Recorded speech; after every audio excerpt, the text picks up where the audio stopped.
Hey everyone, welcome back to another episode of Prime Comments. This week we have 4 of your comments to look back on. It's also been kind of an awesome week, right? There was a Nintendo Direct.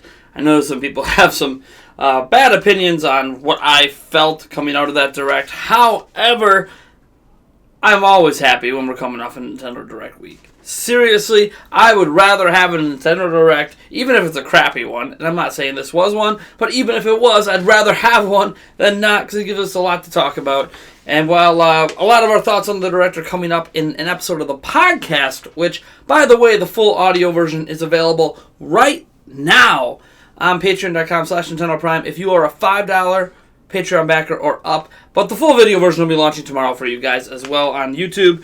But yeah, I love weeks when we come off Nintendo Directs. I have a lot of ideas and thoughts and stuff I want to get out in editorial form coming up in this next week, so please look forward to that. But for now, let's get straight to your comments, and the first one comes from the last video I did, which was that Super Smash Bros. For Switch saved the Nintendo Direct. Lots of people upset. I think more with the title than the content. Over Heaven Gaming had this to say: I think people are way too negative about that Direct. It's 3 months until E3. 3 months. People complained that they killed the Wii U off. But now that they're killing the 3DS off, they're criticized by nearly all of my YouTube subs. They unveiled the unthinkable, though rumored, Crash Bandicoot, and on a Nintendo platform. Mario Tennis Aces looks great and very in-depth, albeit a little too in-depth for my taste.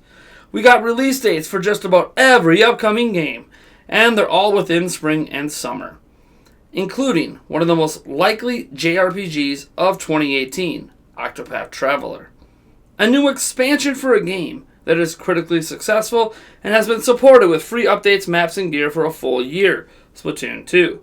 Then, to top it all off, they give what every goddamn fan has been crying for the last year.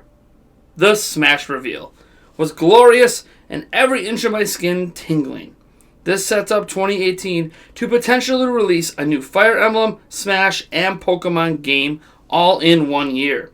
That is absolutely insane and will even top 2017 if they all release. For the record, I'm almost 100% certain that is a new Smash and not a port. Safe to say, I unsubbed from a lot of Nintendo channels today. And here's what sucks about this comment and my response to it is that I'm assuming that Outer Heaven Gaming also unsubscribed to us because he didn't like my response.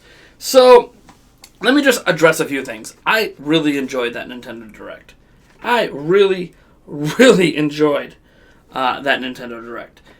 But what you have to understand is that when I say that Smash saved the Direct, until the Super Smash Bros. Game was unveiled, and let's assume it's a new game, I actually think right now I am in camp new game. I know on the podcast it sounds like I am in camp port, but that was, the podcast was recorded the day of the Direct. It wasn't recorded after all the additional information came out and people did more research, including myself. So I actually think Smash is a new game. So until that Smash reveal, and in fact, Smash being likely a new game is why I titled the video the way I did, that Smash saved the Direct. Because until the Super Smash Bros. Reveal, we had gotten 0 new games announced for Switch that weren't ports. The point is that I'm really happy with the Direct. Now, just glancing at the rest of your comment, you talk about how Fire Emblem, Smash, and Pokemon all in 1 year would be insane in top 2017. No, it would not. Let me explain something about 2017. Besides the fact this year that Switch launched, there was a brand new Zelda game, widely considered the greatest Zelda game of all time, if not one of the greatest games of all time. One massive game of the years. None of the games you listed here are really going to be up for game of the year, probably. Believe it or not, Pokemon hasn't really even come close to game of the year in quite a long time. And Smash has never been close either, and Fire Emblem hasn't really been close either. So, we're talking about franchises that are not considered as good as Zelda. Then we have Mario Odyssey, which, again, was the runner-up for Game of the Year. So you had 2 basically Game of the Year quality games releasing in the same year. Plus Mario Kart, plus Splatoon 2. So, no, Fire Emblem, Pokemon, and Smash do not top brand new 3D Mario that's really damn good. Brand new Zelda game that's really damn good. Brand new Splatoon 2 that's really damn good. Oh, and by the way, they threw Mario Kart in there as well. That it sold, 7, 8 million units at this point. But yeah, that's kind of where I feel on that. So I don't think it's even got a shot to compete with 2017 unless there's another game. And obviously we don't know that Pokemon's coming this year. For all we know, Fire Emblem might be delayed. We don't know. The only game we know 100% is coming this year is Smash. Because they announced it this year and they said 2018. Pretty confident it's coming this year. But yeah, that's really all I have to say. I guess the general feeling people have is that I'm unhappy with the Direct, and that is untrue, but I understand why. Because anytime I'm critical of Nintendo, the automatic assumption is I'm mad and upset and angry and disappointed. When the opposite is true, I'm actually quite happy. That was a very enjoyable Direct for me. I now actually own the Stick of Truth on my PC, specifically so I can play it before Fractured Butthole comes out on Switch. Moving on. The next comment comes from our live stream, because obviously because Nintendo claimed it, but then didn't do a takedown of the video like they usually do. We left it live, so you guys can go watch my live reactions and rewatch the Direct with me. Feel like you're part of the clan.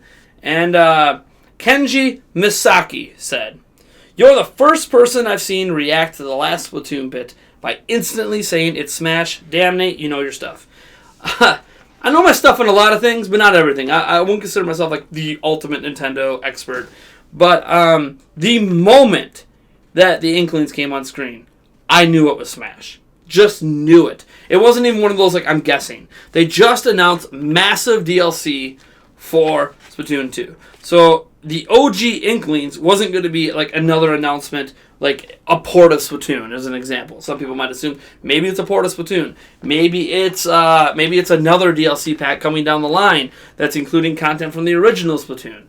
That really wasn't something that ever crossed my mind. Because the most obvious addition to a Smash roster is the Inklings. One of the most popular things consistently on the daily is Splatoon 2 on Switch. So when you consider that and the massive success Splatoon 2 has been, selling significantly better right now than the original Splatoon, which also sold phenomenally on what was basically a dead platform, Splatoon 2 is blowing up in a big way to the point that it's almost as important as Smash and Mario Kart at this point. And man, oh man, as soon as I saw it, I'm like, the OG Inklings, that's Smash. Now, obviously, my initial reaction is a Smash port at the time because the OG Inklings, they're not using the new Inklings from Splatoon 2, but then they're also using the new Breath of the Wild thing, and I kept thinking, because the Link looked like he was Breath of the Wild, so then I was like, you got the OG Inklings from Wii U, so maybe it's a Wii U port using the OG Inklings, because they've never appeared in a game before, and then they're using the Breath of the Wild stuff because, Breath of the Wild defines the Switch for a lot of people. Think about all the people that call the Switch, even to this day, a Zelda machine, and it's that's because look at how amazing Breath of the Wild was. It's more of a reputation thing than a reality, but yeah, I nailed that, obviously. Ended up being 100% correct from the moment that they appeared on screen. And I couldn't be happier about it because the thing is, I'm a weird fan of Smash, right? I get super, super excited about Smash Bros., but I don't actually play it a lot anymore. I played a ton of it on N64, a little bit on GameCube, a little bit on Wii, a little bit on Wii U and 3DS, but I'm not one of those insane fans that sinks hundreds of hours into it. It's not like Splatoon 2 for me, where I'll probably end up with over 100 hours on Splatoon 2 one day. That's probably not going to happen on Smash. It's not because I'm bad at Smash. Among my friends, I always think I'm the best. And sometimes I prove it, sometimes I don't. But it's just one of those games that I'm not really big into fighting games, but the only reason that I even play any fighting game at all is because of Smash. Smash Bros., smashing all those iconic characters together from Nintendo makes me want to play it, and I do have a good time. I just don't have as good a time as I do with other multiplayer games. So it's just a personal taste thing. But that's the thing. Smash Bros. Is special when it could take someone like me who doesn't even like fighting games and make me, force me to really want to play it just to see how these matchups turn out. I can't wait. who knows? I'll probably end up with 20 plus hours sunk into it, to which to me is actually quite a bit of time spent on Smash. For a lot of you guys, that's nothing. And who knows? Maybe we'll end up. Maybe our live streams of Smash will blow up. Maybe we'll have tournaments and stuff like that, and that's gonna blow up. Speaking of tournaments, can you guys? We're gonna be able to make Mario Tennis tournaments. Oh, can't wait for that. But yeah, thank you so much for the compliment. I didn't watch any other people's reactions because I was doing my thing. But yeah, apparently other people didn't figure it out right away. So cool. The third comment we're going to talk about comes from Pokemon Switch, a reboot, Nintendo Direct Bingo, and Direct Leaks. This is actually our most recent episode of Prime News. It came out right before the Nintendo Direct, and I've been in such a whirlwind since that a new Prime News hasn't come out. Not because there wasn't going to be, just a whirlwind. Whirlwind, man. This Direct is just blowing up my brain. And this comes from Zoltar. This is actually the keyboard using the USB-C port would be perfect for MMOs. You could just lay the Switch down and hook up the keyboard. It would be more comfortable than the traditional PC setup, and you could look at the screen while not losing sight of the keyboard. See, I've done things like this before. I've done it with laptops and certain tablets with MMOs. It ended up not really being that comfortable. It's just not very comfortable. Because you think about it, like you're talking about the use case in terms of the tablet essentially being laying on the ground, which is a terrible thing to do because the air vents are on the back, so you don't want to do that. You just don't do that. Or like having it propped up right next to the keyboard. You're still going to be glancing at the keyboard, which takes your focus off that tiny screen. Here's the problem. When you're gaming on a small screen, anything that takes your focus away from that screen can make you miss something. And in an MMO, that could be the difference between you dying or something like that. So, and here's another thing. Like, I don't know about you. I can't speak for you, but speak for me. I play World of Warcraft and other MMOs I've played in the past. You don't look at your keyboard.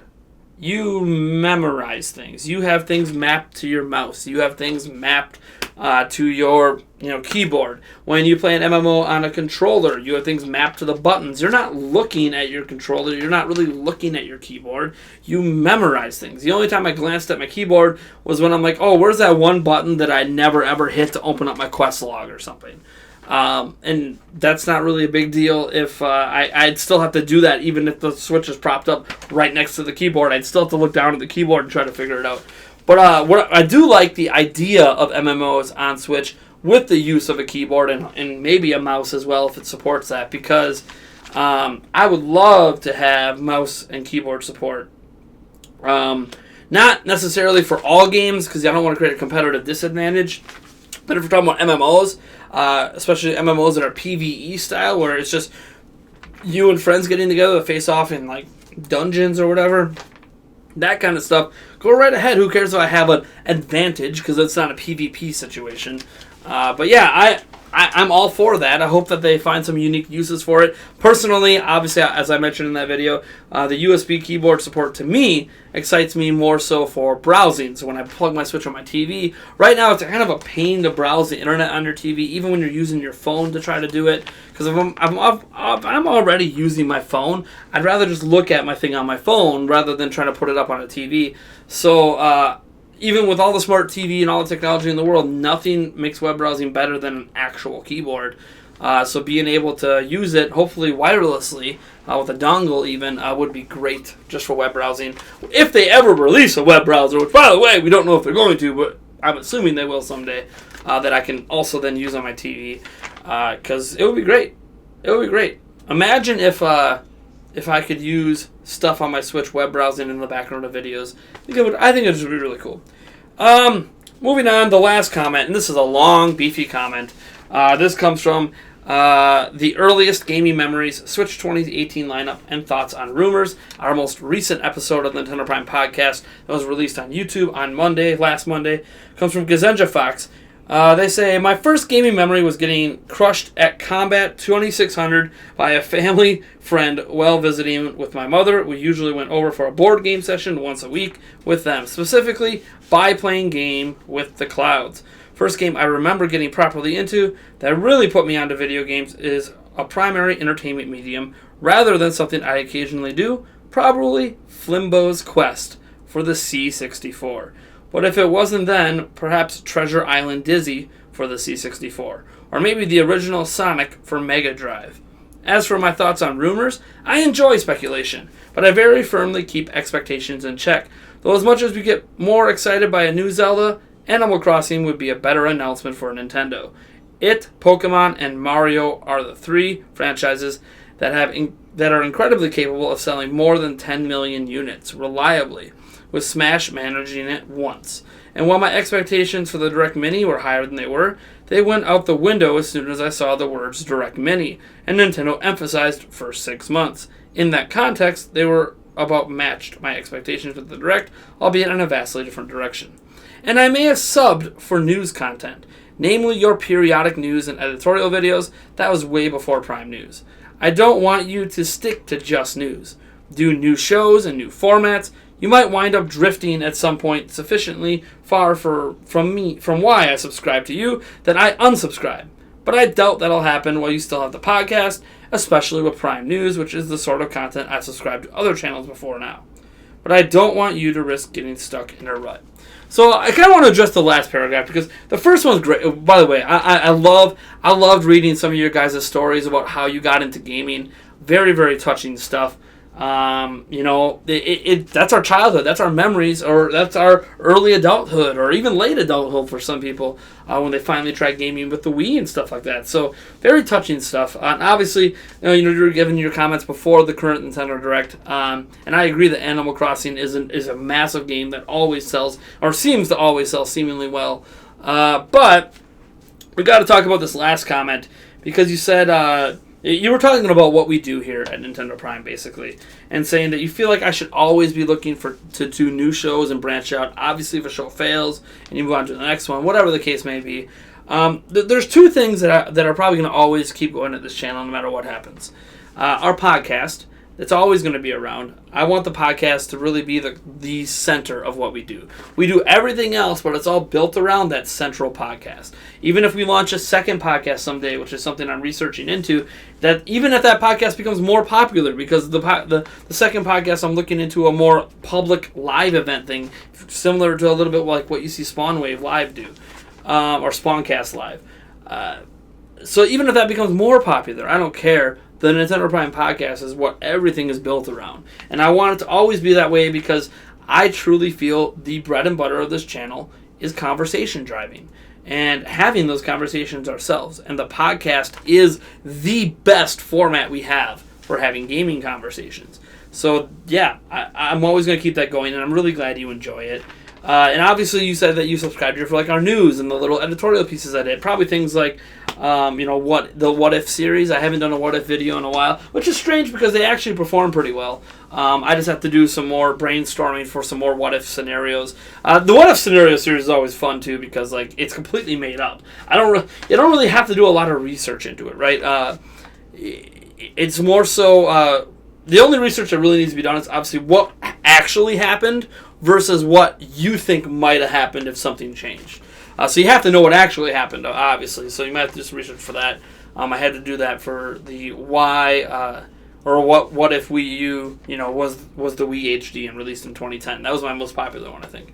I had to do a little bit of research, on what really happened, both with the Wii U and during that time frame for Wii and 360 and PlayStation 3, and then what sort of impact Wii HD could have had potentially, obviously, assuming that they did it in the right way, which would have been like all games instantly could have been HD on the platform, which would have required a lot of work, to be honest.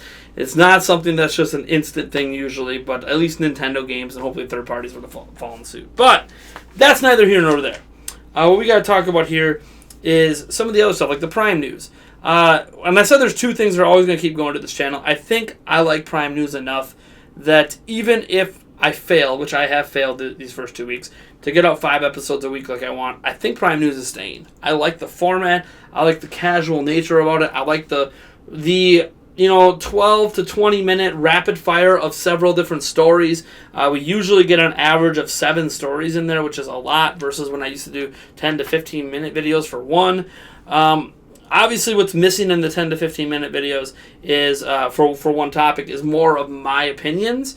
But then if the story's big enough, I'll probably talk about it on the podcast or some other format or make a separate video entirely. So I like it because we get a lot more news out. We get a lot more coverage. I do need to find a way to squeeze some more indie stuff in there. I might need to add like once a week an indie section where I just kind of rapid fire new indie game announcements and show off some trailer footage or whatever and little glimpses at it for you guys. But it's really exciting stuff.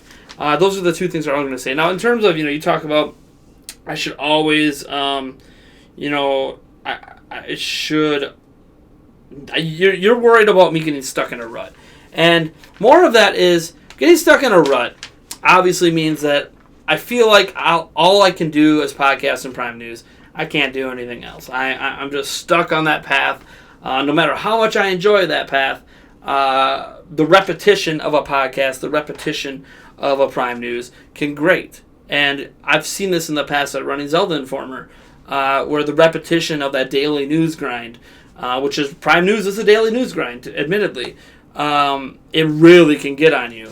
And if you don't have other types of content that you're working on or producing, it can really get rid of that variety, and it also stunts growth where you become people are just here for the podcast, just here for the news, and that's it. And I don't want that to be the case.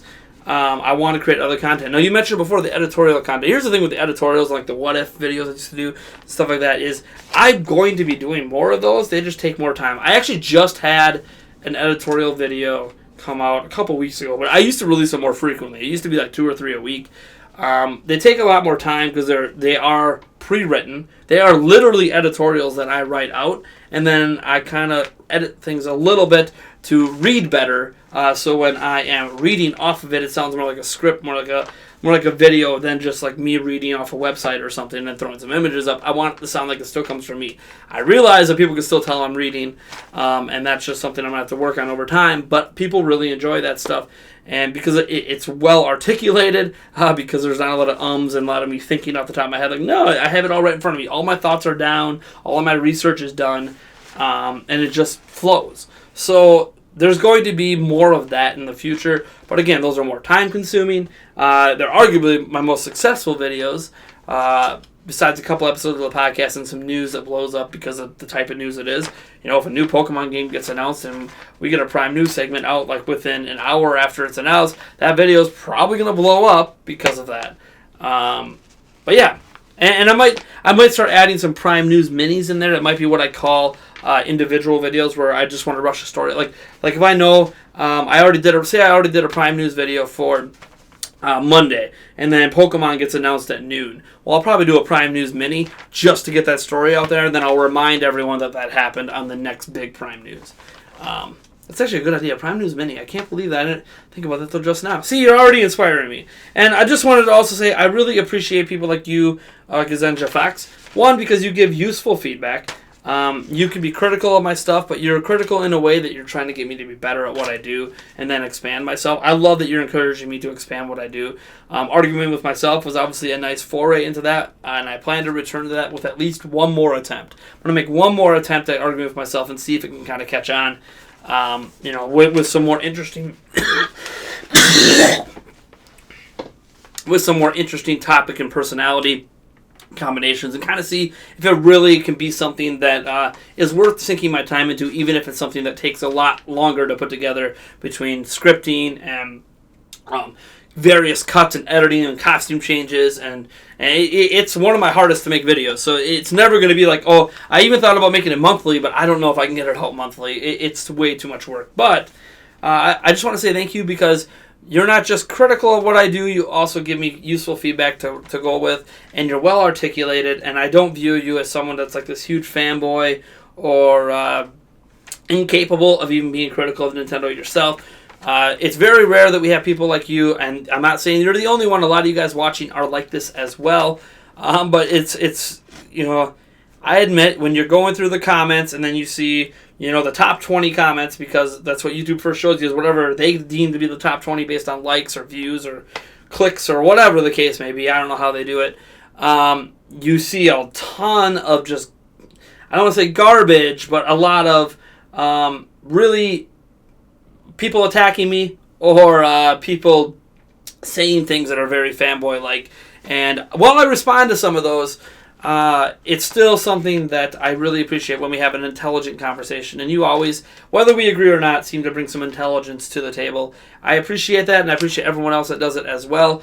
And yeah, I also appreciate that you use complete sentences and full words and don't shorten things. That's a personal pet peeve. If you do it, I don't really care, but it's a personal pet peeve that I enjoy that. That's why I think you've been featured several times on our Prime Comments, just because I like how you articulate things and how real you are and honest with me, good or bad. Anyways, folks, that's going to do it for this week's episode of Prime Comments. Kind of a long one, but you know what? It was a week from Nintendo Direct. What do you expect?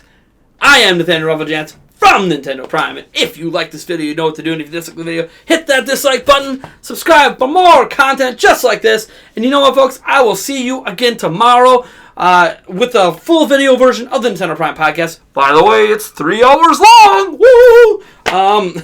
Man, what a long podcast that is. With the return of Darren and Eric. Eric's here every week, so I guess it's the return of Darren. And, yeah, obviously I'll catch you on a Prime News episode for sure tomorrow as well. And we'll see what, if anything, tickles my fancy and I decide to make. You guys have a good one. Peace out.